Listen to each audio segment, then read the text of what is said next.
the song, never gonna do the same for you. What's up, guys? It's Donna here. And Holly. And you're listening to Teaser Talk. On switch, turn the song, never gonna do the same. You hit the on switch, turn the song, never gonna do the same for you. With these power lights. Hey everyone, happy Teaser Talk Tuesday. I am super stoked to catch up with one of my personal favorites that's been on the show and obviously on the show again and again. I am talking about the one, the only Jeremy Spencer. Welcome. What's going on? Hi, how are you? Everything's good here in Las Vegas today.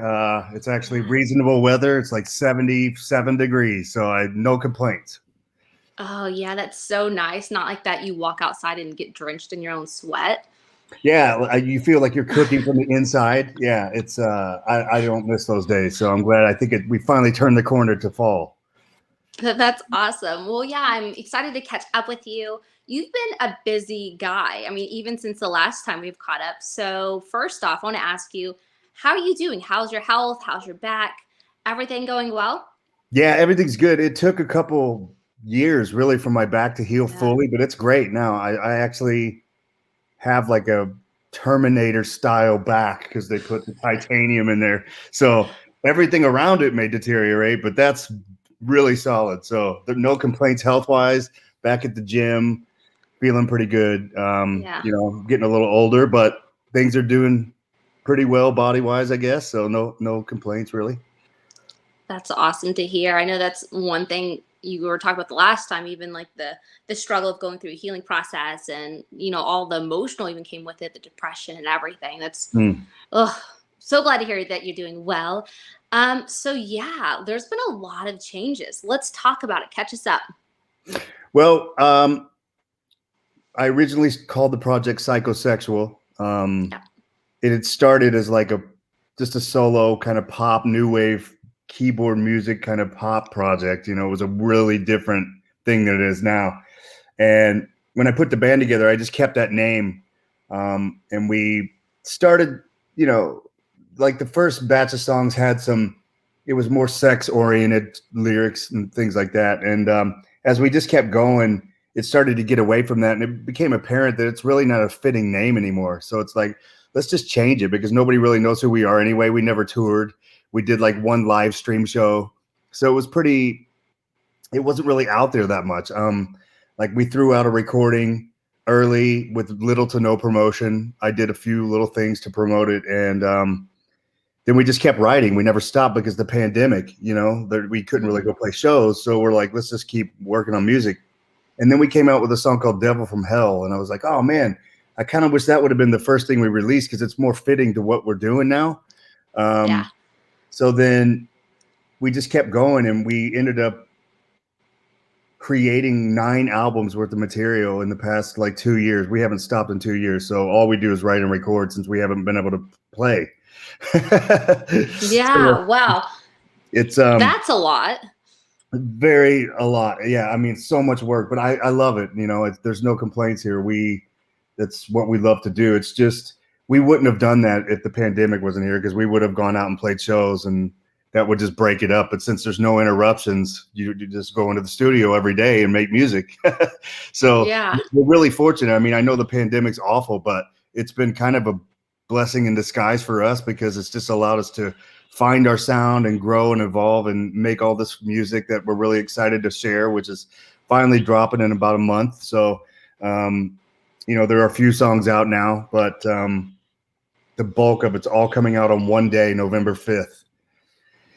I'm super excited. I mean, that's kind of like you know how you binge watch Netflix? You're going to have to just binge listen to everything you guys drop. I'm super excited about all that. Well, thanks. And you said that you were blessed, which is funny because it's like the devil was blessed. So speaking of the devil, your characters are also changing too. Is that correct? Yeah, I'm calling myself Grim Sinner now.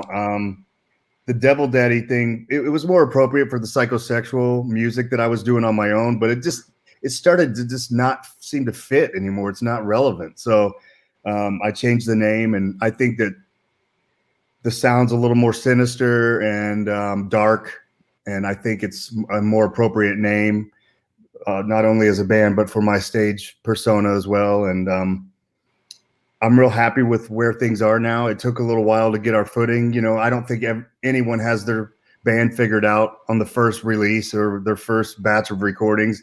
You know, all my favorite acts continue to evolve, and I like their later work maybe a little better than their first stuff. So I think it's pretty much the same with us.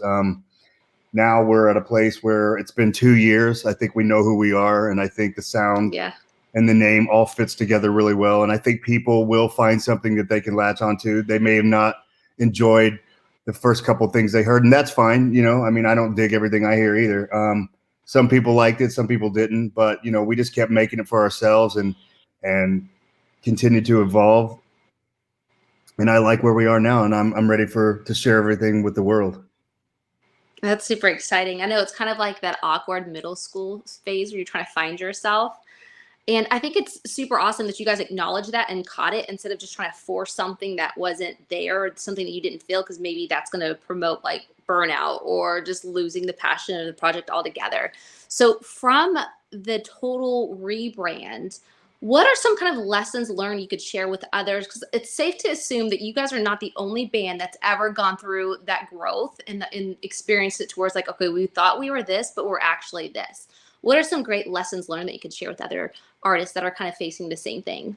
Well, I think that you're constantly evolving. Your songs are snapshots in time. So how you feel one day when you record something isn't going to be the same the next day. So just keep documenting everything, and you know, you'll figure it out as you go. But one thing I learned, you know, just throwing something up and going, oh, whatever, let's just put it out. You can't really do that because it's everywhere instantly, and everyone has their keyboard pad and they're ready to annihilate you for any wrongdoing that they consider that you've done, right? So that's a little different. Like when I started in the previous band, people were, you know, they'd let us know that they didn't like something, but it wasn't like it is now, where everyone in the world just is constantly, they exist to dog things on the internet. That's all people do. So, you know, knowing that now, it's like, okay, whatever. You just develop thick skin, and to be honest with you, I don't read comments, positive or negative, anymore. I turned over social media to somebody else. I don't care, because it's like, I don't want to even give 1 second of energy to it. All I want to do is make music. So I love that. I hire somebody to do that part of it, because I just don't want to get bogged down with that stuff. It's like, I don't need somebody to tell me that they think it's good or bad. What they think of me is none of my business. So 100%. Listen to it, process it, dig it or not. It's all up to you. That's fine. I love that. Yeah, you know, like I think that's something that everybody, I've never met somebody that's like, oh my gosh, like I'm just so confident to where, you know, whatever. I think you read something about yourself, but it does take some thick skin to go through. But I think it's having that actualization and understanding that their negative comments, like they're not coming from a place of like positive or a place of love. Obviously, they don't have your best interest at heart. They're trying to bring you down. So by reading it, to waste 5 minutes of your time to scroll down and read stupid comments is already allowing them to win. So I think that's amazing advice, just to outsource it and let somebody else handle all of that, because you're absolutely spot on. It's at the end of the day, it's on them and not you, what they think about you. Yeah, it has nothing to do with you. It's all about their frustrations of where they are or what they haven't achieved. So I get it. You kind of get off on, yeah, I can be a horrible bastard to somebody, and I get off on the juice from it. And that's cool. I get it. But I don't need to know about it. And I don't need to know if you think it's great either, because that's false. It means nothing. At the end of the day, I have to be happy with the music that I made. Mm-hmm. And that's all I care about doing. So if I focus on that, the rest will take care of itself. Yeah, and unfortunately, people with such a small mindset like that take to the keyboard, they don't have that perception of like an artist has actually got to enjoy it versus just, oh, let's put out something that's going to hit mainstream that everybody's going to love. Because we all know if you're for everybody, you're for nobody. But yeah, that's awesome advice. And, you know, one thing I found interesting from, you know, it's so funny because I was like looking, I was like, oh my gosh, they're gone. What happened? Yeah. It was like, fine, like hit the search party. But then you guys released, like you said, there are 3 songs currently out right now. One thing that I found interesting though, while researching and kind of looking you guys up and kind of following you and catching up on that part was, so you guys are completely like deleting everything and then restarting new. So like you're not even renaming social profiles. You're literally completely starting a new one. I'd be curious as to what's that strategy and what kind of made you guys just to think instead of just renaming it and kind of wiping it clean, you guys are just deleting it all and then starting freshly new. Well, a lot of it has to do with some profiles on some platforms. They won't let you just change the name if it's verified or it's too much of an inconvenient process. I'm like, I don't care. Set it on fire. Let's start over. So that's kind of what we did. It's just easier. That's so funny because I was like, damn, like that's a lot of work. But I guess it's a lot of work too to go through the like you said, you have a verified account, so that verification process, I'm sure, is not an easy one. It's not, and it's like it's so I don't, like I said, I want to spend my time creating music. I don't want to deal with emailing Instagram trying to get them to allow me to change my name to get the blue check mark. I don't give a shit. That's so awesome. So back to the 9 albums that you guys will be dropping. Like that's a shit ton of music. I mean, I personally have never recorded an album. I've never been in the process, but I can only imagine how exhausting it can be because me as a creative, I found myself more creative like in the morning or maybe late at night when I should go to bed, and then I just zombie it out through the night. But how do you like just do all of that? Because you guys have done that in a pretty I don't know, I guess streamlined process, but how do you do that? How do you make that happen? And then how do you recover from all that? Because it has to be physically and mentally exhausting. Yeah, I've noticed that. After about album 8, I'm like, man, I need a break. And I tried to take a break, and I think I may have lasted about 4 or 5 days. And I'm like, this sucks. Let's get back to it. So we just never stopped. It just became our job. It's like everyone goes into their office or whatever. That's our office is the studio. So we just go in there every freaking day. You know, we take weekends off or something, but you go 4 or 5 days a week, and stuff starts adding up really fast. But I don't think anyone's ever released 9 albums at once. I think it's got to be some sort of unofficial world record, because I was searching for the most albums that an artist has ever released, and I can't find anything that's that high. So I think that that's kind of a neat little tidbit there, that it's like some kind of unofficial world record. I know that Guinness Records, they don't honor that because they're like, well, music is subjective and we can't really describe what a song is technically. And I'm like, well, what if it charts? Does that mean it's a song? But whatever, who cares? It's on the Guinness Book of World Records. But I don't think I've ever heard of anyone releasing that many records at once. I was thinking, I'm like, that is a unique like content drop, artist drop, however you want to put it. But like, it's definitely unheard of. And I was exactly about to say, you should reach out to Guinness World Records, but it sounds like that's going to not happen. So that's disappointing to hear. Yeah. You know, I really, the main reason for doing this is I don't want to release one song every 2 months. Like that's the new way of doing it. And that does not interest me. I want people to soak on a vibe of a record. And because when we make records, that's what it is. It's a vibe of a certain thing. And then you move on to the next one and the next one and the next one. And those are all my favorite artists. That's how they did it. Like David Bowie did that. It would be one record, one style, then another style, I was like, what's next? I can't wait. What's he look like? So that's kind of how we're treating it. It's just its own entity, and I don't want 3 songs out like there is now. I want 9 records where people can go, because once I discover a band, I want to know everything about them. And if say, like, whenever I discovered Ghost, if they had 9 records out, I would have been like, yeah, because I was so into it. I played that Ghost record every day on tour, and I got on everyone's nerves. They're like, God damn, again, man? I'm like, you gotta hear this. I love this band. And of course, now they're huge. But like, so for me, that's what I want. I want to put out enough stuff where people can just go down the rabbit hole and enjoy it and really get into it and learn it. You know, and this is like an assumption on my part, but I feel like releasing those onesies here and there, those singles, and just to kind of stay relevant, I don't know if that really builds like a loyal fan base, because like you had said, like, you know, all these big people like Kiss, right? Like you have some like Kiss army, right? You have those people who are loyal because they bought into that what's the next album, versus, you know, and there's nothing against it because I understand the whole strategy other people are doing too, to drop a, you know, single every whenever just to stay relevant. But it's not really like a story, or it doesn't flow, at least in my opinion, as like, I don't want to say the old days, but I want to say the old days. Yeah, no, I agree fully. And I think that you can still drop, like we can drop a video every 8 weeks, And that's how you do it. But all the music's out, but then you could drop a video, and that's kind of our version of dropping a single. But it doesn't have to be a single. It can be a deep cut that we made a video for, but it keeps you relevant and keeps something new and fresh out there for people that already have all the music, and they're like, well, what's next? Because people, they can't consume enough, especially since they don't have to pay for shit, really. I mean, what is it, $10 a month? Know. And you have the world that it's like, forget making money. Who gives a shit? It's like, I don't even care. Let's put music out. I want to get it out there because, like I said, I want people to have the full experience of an album. Like Kiss used to release 2 albums a year. David Bowie, 2 albums a year. Prince, every 7-8 months, he would release a record. So like, I love that. I think I miss that about music. So that's kind of how we're approaching it. I love that. That's super exciting. So is it safe to assume after this album drops in 2022, you guys are going to be doing 2 albums, or what do you think that's going to happen? Yeah, we're already on album 10. So that'll come out, who knows exactly when, but it'll definitely come out next year. It'll be, I'll wait a few months after the initial onslaught of 9 albums. So it'll be in 22. Yeah.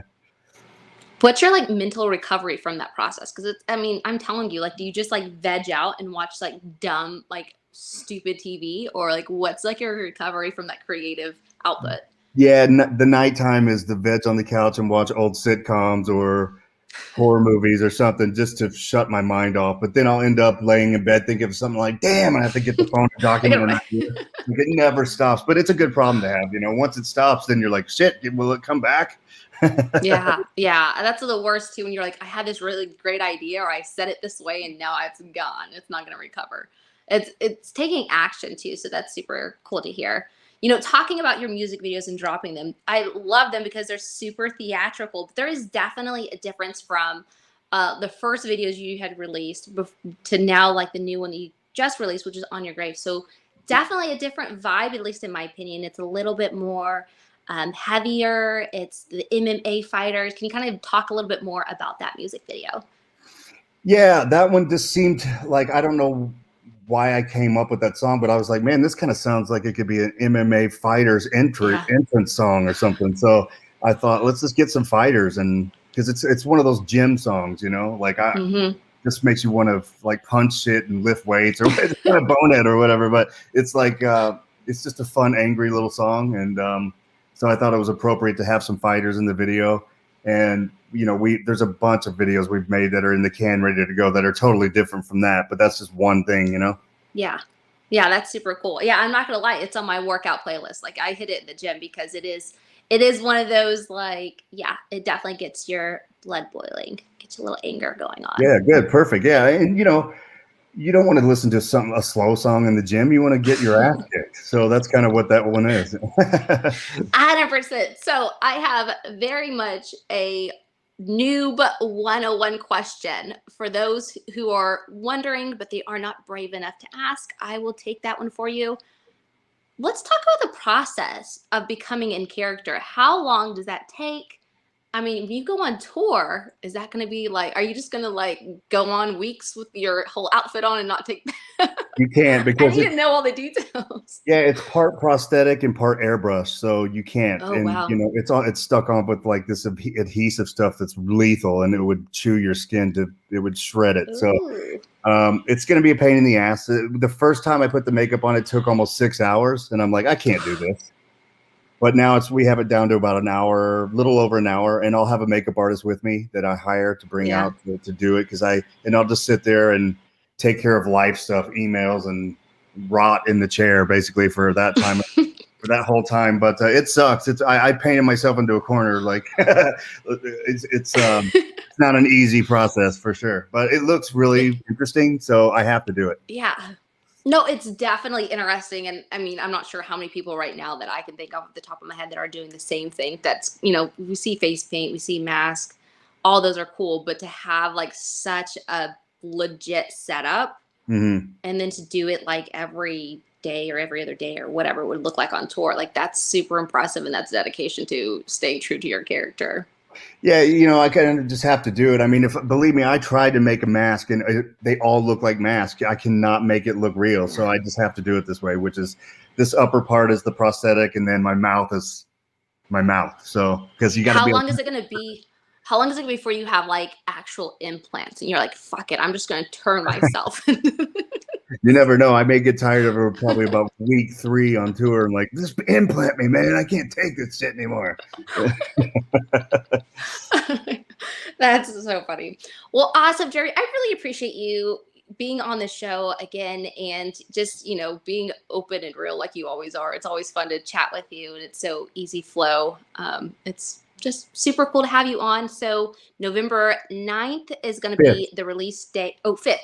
November 5th. Yeah. Yep. Scratch that, everybody. November 5th is going to be the release date. Don't catch it 4 days late or else you will be behind on some music. So other than that, what else do we have to look forward to that you're going to be bringing to us? Well, I did this thing called Lady Killer TV, which we may have talked about last time. I finally completed that. I got 3 films done in the can. I re-edited everything. It's pretty stripped down and more. It could probably maybe even be seen on Netflix. It's pretty edited down. Like it was a little racier before, too much, but now it's chopped down pretty good. So I'm hoping to get those out in some form, probably within the next 6 months. And I also wrote a script for another movie, which I'm going to start filming at the first part of next year too. And it's more of a mainstream horror film, and I'll be in that as well as directing it.